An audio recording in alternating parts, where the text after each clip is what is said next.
गावाच्या जत्रामध्ये आम्ही पोरं तर गेलो होतो आणि मग जसे आम्ही जत्रेतल्या सगळ्यात मोठ्या पाळण्यावर बसलो, मी तर एकदम मनापासून फुल आनंद घेत होतो. पण माझ्या समोर बसलेला हर्षल डायरेक्ट हनुमान चालीसा म्हणायला लागला होता.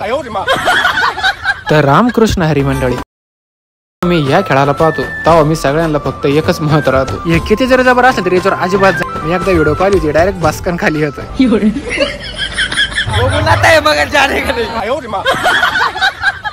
आणि या पोरांना वाटलं होतं का मी विसरून गेलो, पण मला परत पाळण्याचं ध्यान आलंच. ते तिकडे काय हो, आपल्याला याच्यावर बसायचं म्हणजे बसायचं नाहीच. आणि मी कॅमेरा पाळण्याकडे लावला तर वरती हे कनाट निघाली.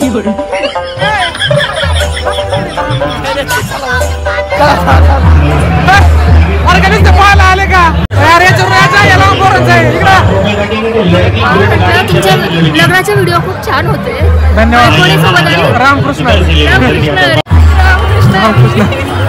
आणि याला तर काही स्पीडच नव्हता, त्याच्यामुळे याच्यात बसण्यात तर काही अर्थच नव्हता. अरे वाज कसले बाहेर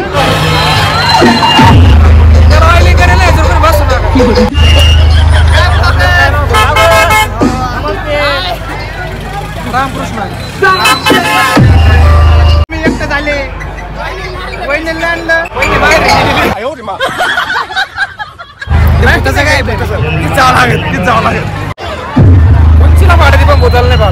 आणि हो भूत बंगला असता तर गेलो असतो, पण हे भूत बंगाल होतं म्हणून मग मला नको, थांबून घ्या.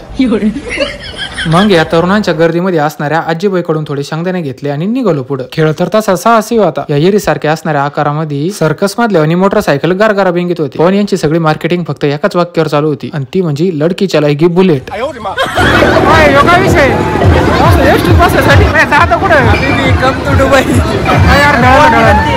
इथपर्यंत काही विशेष वाटत नव्हतं, पण खरी मजा तवा आली जेव्हा यो कार्यकर्ता DDLJ मधल्या सिमरन सारखा रेलीला लटकून पळाला. आणि गाडी नंबर 15